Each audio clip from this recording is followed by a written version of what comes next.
Hello, तर आजच्या व्हिडिओमध्ये आपण बघणार आहोत की जिरा राईस कुकरला कसा करायचा. तर इथे मी तेलात खडे मसाले टाकून घेतलेले आहे. त्यामध्ये 1 चमचाभर जिरं टाकलेलं आहे.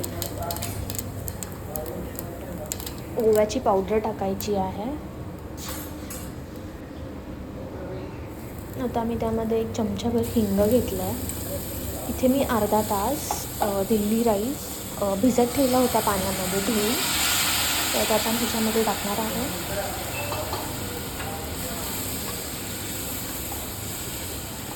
तांदळाचा कलर थोडा चेंज होईपर्यंत आपल्याला हे हलवून घ्यायचं आहे.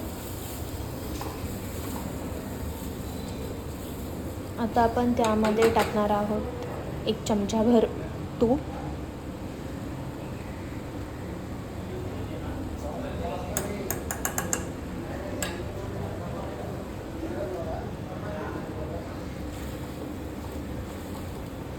मी साईडला कोमट पाणी गरम करत ठेवलेलं आहे. तर आता मी इथे जेवढा भात घेतला होता तेवढंच पाणी टाकणार आहे.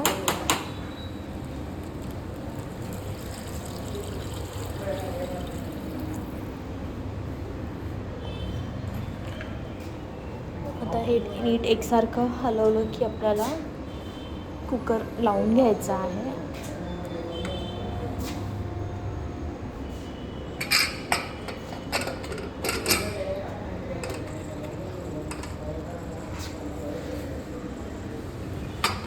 कुकर थंड होऊन झालेला आहे.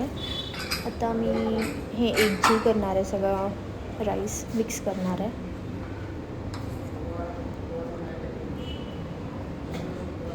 सो तुम्ही बघू शकता की हा किती छान मोकळा झालेला आहे. बिलकुल पण ह्याचे कण तुटलेले नाही आहेत. आहे तसाच अख्खा राईस आहे. तुम्ही हा कशासोबतही खाऊ शकता. नुसता खायला पण खूप छान लागतो हा, म्हणजे गरम मसाल्याचा फ्लेवर पूर्ण त्यामध्ये उतरलेला आहे. सो तुम्ही पण एकदा नक्की ट्राय करा.